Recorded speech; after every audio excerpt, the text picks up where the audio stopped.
Welcome back to Emerald Mystery Radio. I'm Sky, and I hope everyone has a great, joyous new year. I want to start off though by getting this out. This has been on my head for a few days now, and I feel like this is a very important message. It might be emotional, and I'm also going to include some life situations that has happened to me. So I want to start off by saying if you are a parent, your children are not your punching bag. They should not be your emotional support system, and they are not your pick me up to forget about your worries or your troubles for the hour and then to throw them aside like they're nothing and start ignoring them and treating them like trash. That's not what having a child is for. And I will come back to that later. Something else that I wanted to discuss is the older generation of parents. I've been hearing this a lot, and I feel like it's calming down for the more younger generation of parents, if that makes sense. But I hear them say, I put clothes on your back, I put food in your mouth, and I put a roof over your head. Those are necessities. It's not like it's a trip to Disney World. You, as a parent, chose to bring your child here, and in doing that, it is your responsibility to provide the necessities for that child. I'm a mom myself, okay? It's not like it's a whole, you're doing all this stuff. No, you decided to bring them here, and that is your job. Like they bring it back up like they should get a reward from it. And I've never understood that. Never understood it. Because the day you're there and you decide to push out that child or you decide to go through the surgery of having a child, you go through all that. From that day forward, you understand, okay, I need to do what I need to do to take care of my child. Surprisingly, shockingly to me, there's parents that they don't they don't do that, they don't provide that, and I don't understand that either. Both of those, I don't think I want to. I will never make my child feel guilty or take him on a guilt trip even when he's older, saying, well, I can't believe, like, I provided this. No, why are you keeping a record of things that you've done when they needed it and they're your child? Like, right now, my son is 5 years old. Okay? He's 5, and I can't see myself doing that. Even when he's way older than this, I still can't see myself bringing that up in an argument against him. Like, no, you know? And I feel good. I feel absolutely amazing being able to provide that for my child. I feel wonderful. That's the positive outcome of it. You know, that's the beauty of it, is to be able to do from the heart, not do and then push it back in their face when they're older to make them feel bad that you were a parent. You did your job. You did what you were supposed to do. I'm going to say a story, all true, by the way. Like I said in a previous video, I'm happy I am making this video so I can remember and have this for myself so I will not go back into the relationships that I used to have. So I'm not sure if I talked about this on my channel before. But my dad passed away. Okay, so I don't want to say he passed away a few years ago. Okay, a while ago. But I used to have a close relationship with my dad when he was alive. Okay, I'm sorry, this is kind of all over the place, but this is bringing back up the topic of do not use your child as an emotional support anchor, as a punching bag. This is about that. Okay, so I used to have a good relationship with my dad, and as you all know, my mom, who has been on the channel before, had some legal issues. She went to jail. And in this time, I stayed with my dad. He was helping me learn things about myself. He was teaching me certain things about life, about acceptance of things, about growing. You know, my dad stepped up in ways that I will forever and always be grateful for. My mom, she had went to jail. At this point, I forgot. It might have been a month or maybe more than that. I can't remember exactly. So she went to jail. My dad basically had custody of me this whole time. And then she gets out of jail and she wants me home. Okay. Not paying attention to the fact that my dad pulled me out of my mom's house when it was running down. We weren't sure how we were going to get the bills paid because my mom wasn't there. And at the time, I was like, what? I'm trying to think. 12, like maybe 13, around there. We weren't sure. It was me and my brother, and my brother he was kind of in and out of it. He wasn't really ready to take on that responsibility. So my dad took me, pulled me out of that situation, and he took care of me as he was supposed to do. And I got completely vulnerable with my father. There would be times when I would just cry with him for hours. There would be times when, ah, man, I would just vent things that I was going through, and he would be right there for me. But like I said, she got out of jail and she needed that support anchor.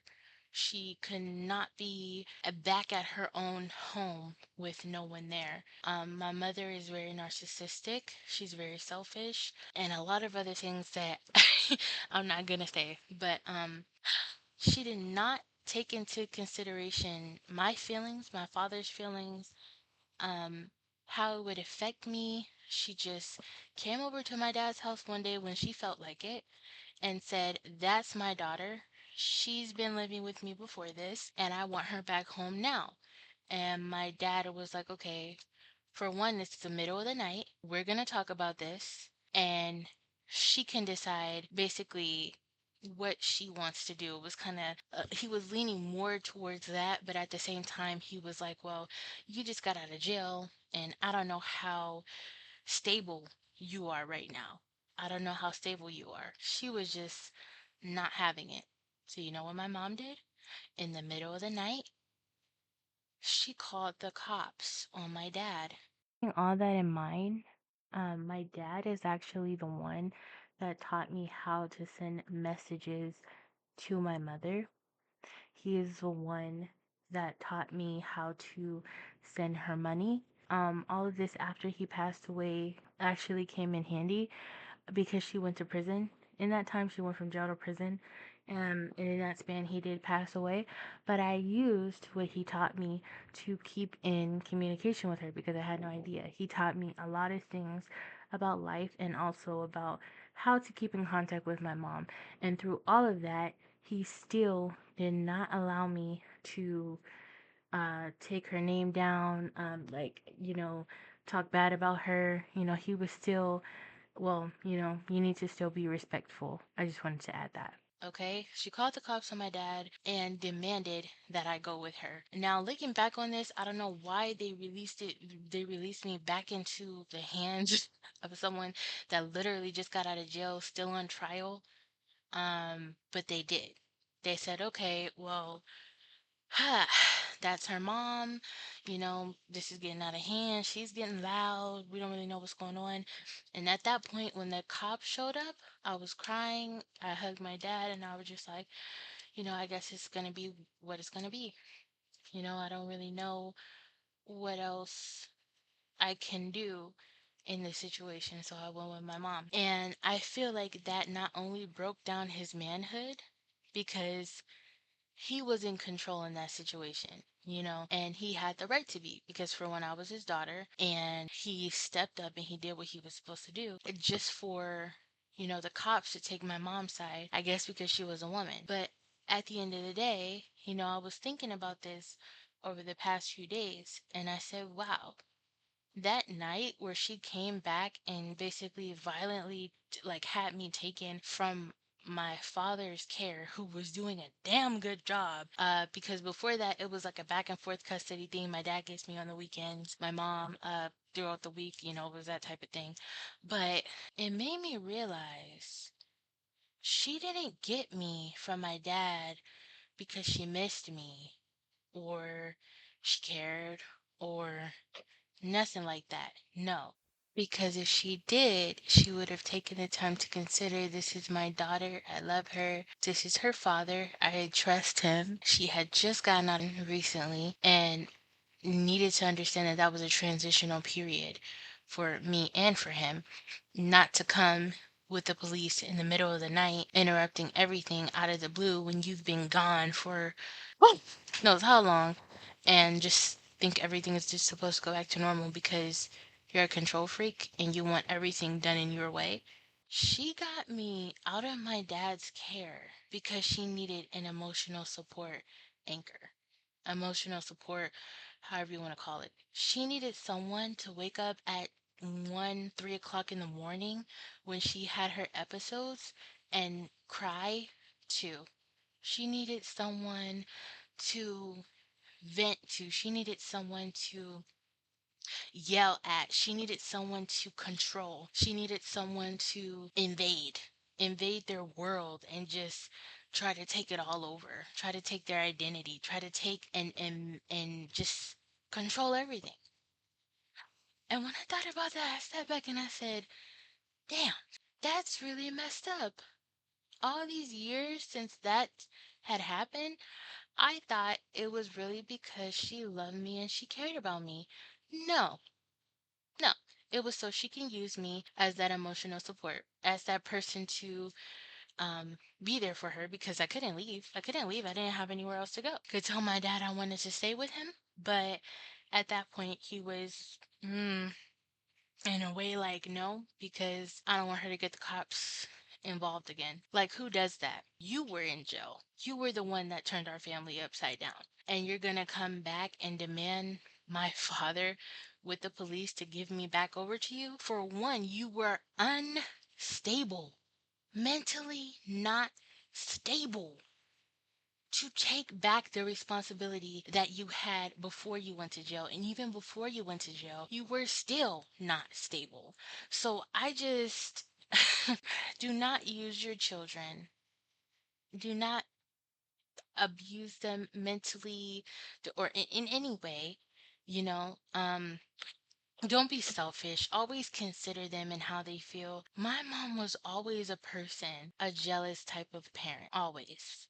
She had 3 children. She was always the type of jealous parent with all 3 of us.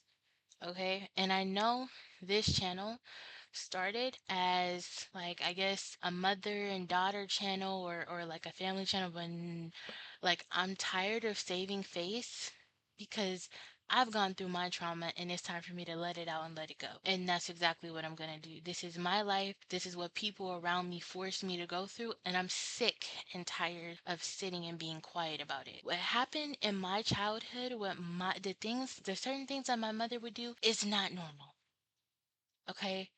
Is not normal at all. And I have to remind myself, no, that is not what a loving mother would do. That is not what a loving mother does. Yes, she had her moments. I will give it to her where she was very loving and where she was very caring.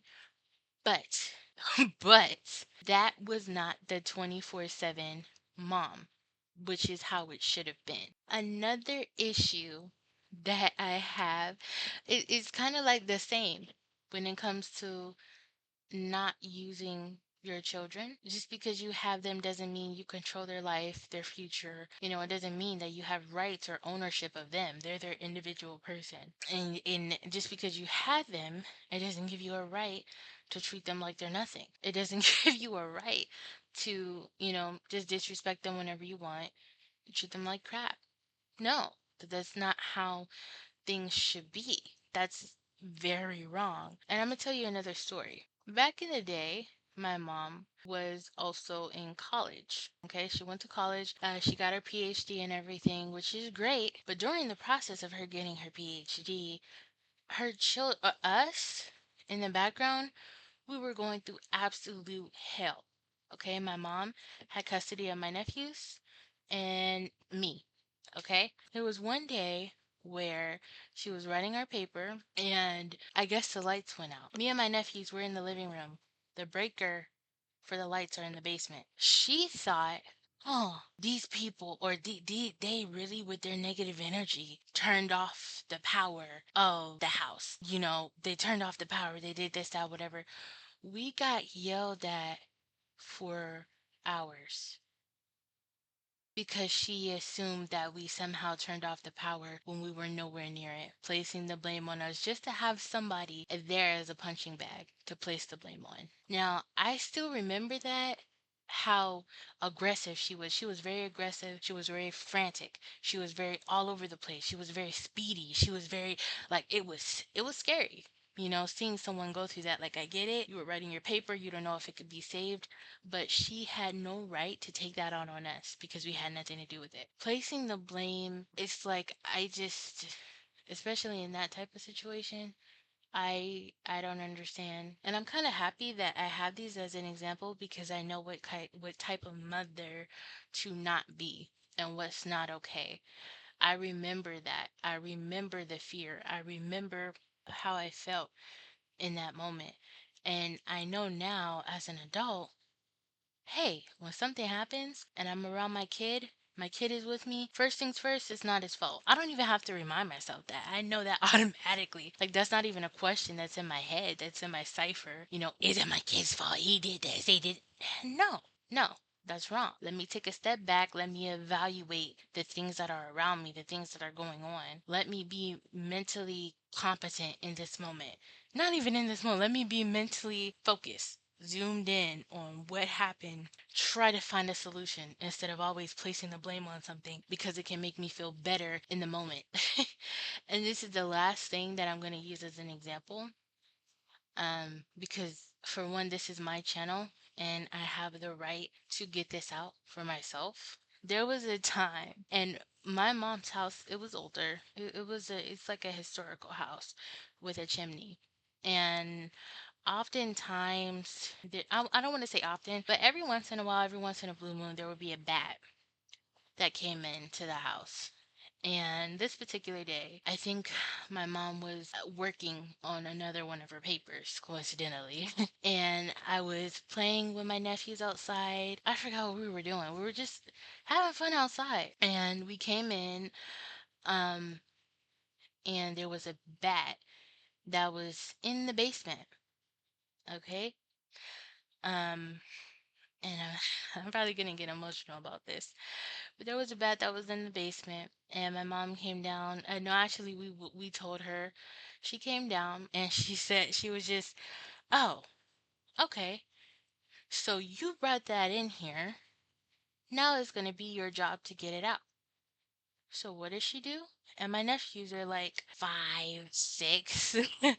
One of my nephews are like 5, 6. My other nephew is like 7, around there. So she locks us in the basement with the bat in the basement, goes back upstairs to work on her paper, and turns on music to relax while she's writing her paper. And I'm scared. I'm terrified. And I'm like, I don't know what to do. I have my two nephews. They're little. I don't want them to get bit by the bat. Let me get a blanket. I grabbed a blanket, what I could find in the basement. I covered them and opened the back door, the screen of the back door. And I don't know if my brother was around at the time. He may have been, but I'm not exactly sure. He may have been off doing his own thing. I opened the screen of the door and I just waited for it to go out of the house. And I just remember sitting on the basement steps, holding my nephews with the blankets over them, trying to explain what happened. And that's the only thing I can remember about that situation. That's stuck in my head. That feeling, that fear. Why would my mother do something like this to me? Why would she put me in a situation where I could be hurt and walk off, just because she feels like it was my fault? First of all, it's daytime. It's not like, and for her to say we brought it into the house, it's like, are you serious? Bats are supposed to be out at night, so now that I think about it, it may have been hiding in the basement beforehand. I can't remember all the details, but I know that's a memory that I have that I should not have. I shouldn't have it. It would be crazy, man. I would always have to be on alert with my mom because if you don't walk on eggshells around her, everything is going to explode.